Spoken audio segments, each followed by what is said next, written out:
ભાષણ કરવાનો ગઈ વખત અવસર મળ્યો હતો, જેની બેન અખતરો કરી લીધો. ફરિયાદ કરવા નથી આવ્યો, માર ખાયો પણ જમાદાર જોયો. તમારી હાટું બોલનારા લોકો છે બાપ, બોલવાનું બંધ થાય ને પછી હું ઘાણી થવાની છે ને એની ચિંતા કરજો, ચેતવવા માટે.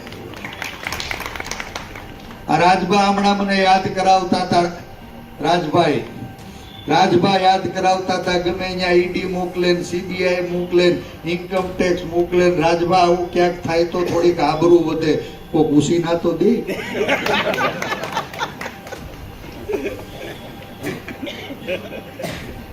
હું પ્રતાપ તો કીધું ના રાહ જોઈ છે, આ ભૂલથી જો આવી જાય, બીજું કઈ ન થાય તો ખોયું, પણ કોક આબરૂ વધે તો વિજય ઉસીના તો દેતા થાય.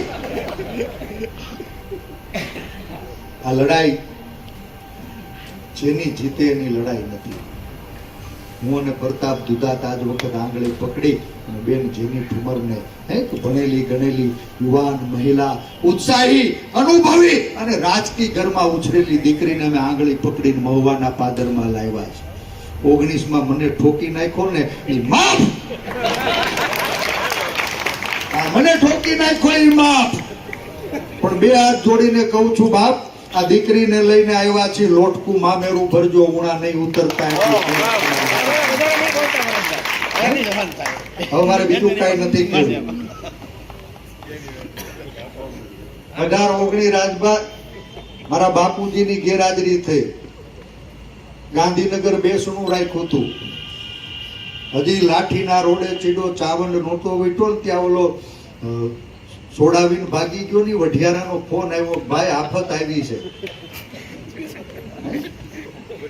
હા,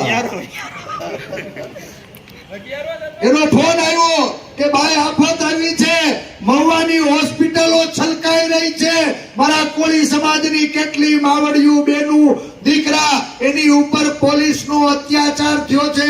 આ વિજયને રાજના સાક્ષી છે. મારા બાપનું ગાંધીનગર બેસણું હતું ને, એ પડતું મૂકીને ભાંગો તૂટો રથ મહુવાના પાદરમાં આવ્યો.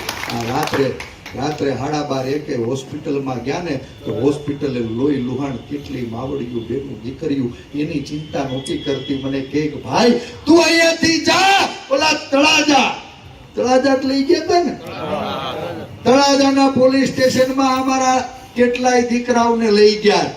રાત્રે 2 વાગે રાજભા તળાજા પોલીસ સ્ટેશને ગયો ને, કોઈ નમાલા માણા એને હુરાતન ચડી જાય બાપ, હૃદય દ્રવી ઉઠે. કોકની આંગળીઓ લબડતી હતી, કોકના માથા ફૂટી ગયા હતા, કોકના હાથ તૂટી ગયા હતા, કોઈના પગ ખોટકાઈ ગયા હતા, અને ભણના દીકરાઓને હોસ્પિટલે નતા લઈ ગયા.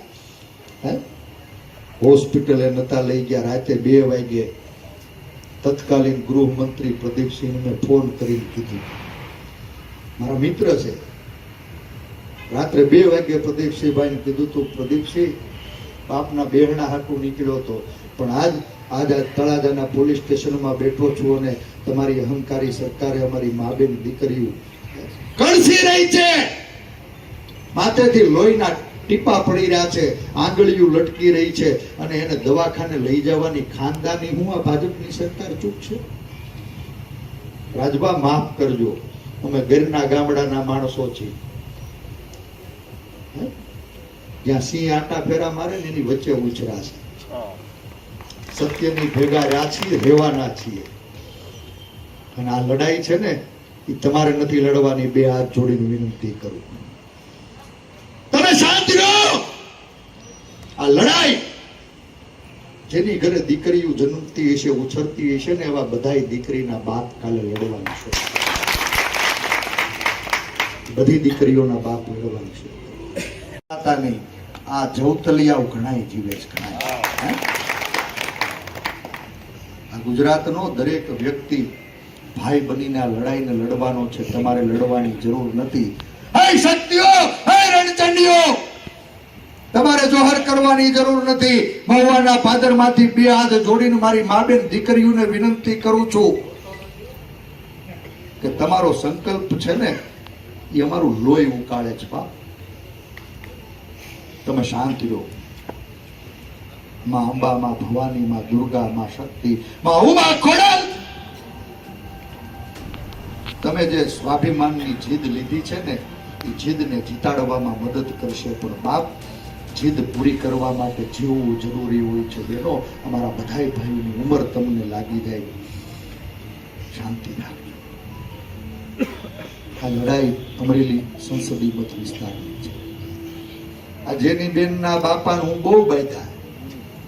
હા, કોંગ્રેસમાં રાજભા આઝાદી ને આયા રાજભાન ડોક્ટર ને એ બધા ખાંડા ખખડાવતા, ઘણી વખત ખખડાવ્યા. કોંગ્રેસમાં આઝાદી છે, પોતાનો મત રાખવાની આઝાદી, પોતાનો વિચાર રાખવાની આઝાદી. હું વીરજીભાઈ સુધરી ગયા, હવે તમને કહું છું, તમે બધા સુધરી ગયા.